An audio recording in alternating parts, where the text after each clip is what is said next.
पुण्यातील Swargate ST bus स्थानकावर एका 26 वर्षीय युवतीवर जे आहे ते बलात्काराचा प्रकार जो आहे तो काल बुधवारी उघडकीस आला। त्यानंतर आज आपण आलो आहोत सोलापुरातील एसटी बस डेपोच्या आगारात। आपण जर या ठिकाणी पाहत असाल तर पुण्यातील जी घटना होती त्या घटनेवर संपूर्ण महाराष्ट्रात तीव्र निषेध आणि संतापाची लाट जी आहे ती उसळलेली आहे। याच पार्श्वभूमीवर आज राजनीती न्यूज चॅनलची टीम जी आहे ती सध्या सोलापूर आगारात आपण आलेलो आहोत।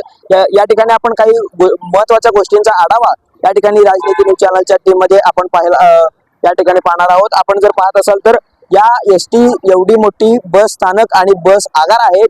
या बस आगारात फक्त 2च सुरक्षा रक्षक या ठिकाणी राजनीती न्यूज चॅनलच्या कॅमेऱ्यात कैद झालेले आहेत। त्याचबरोबर बस स्टँड परिसरात रिक्षा चालकांचा वावर जो आहे तो या ठिकाणी मोठ्या प्रमाणात दिसून येत आहे। बस आगारा हा मोठा आहे, या ठिकाणी मोठ्या प्रमाणात बसांची आवक जावक असते। मात्र या ठिकाणी मोठ्या प्रमाणात रिक्षा चालक हे जे आहे ते बस आगारात फिरतानाचं चित्र पाहायला मिळते। त्याचबरोबर 2 व्हीलर असतील, कारचा जो देखील वावर या ठिकाणी आपल्याला पाहायला मिळत आहे। या ठिकाणी एसटी आगारात जे आहे ते कार देखील पार्क केल्याचं चित्र आपल्याला पाहायला मिळत आहे।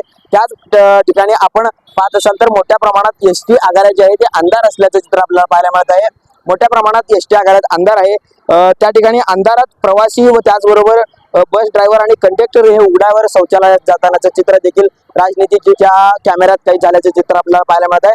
मोठ्या प्रमाणात एसटी आगारात जे आहे ते या ठिकाणी आपण पाहत असाल तर विविध घटना हे राजनीती न्यूज चॅनलच्या हाती लागलेल्या आहेत। राजनीती न्यूज चॅनलसाठी मी दत्ता केरे, सोलापूर।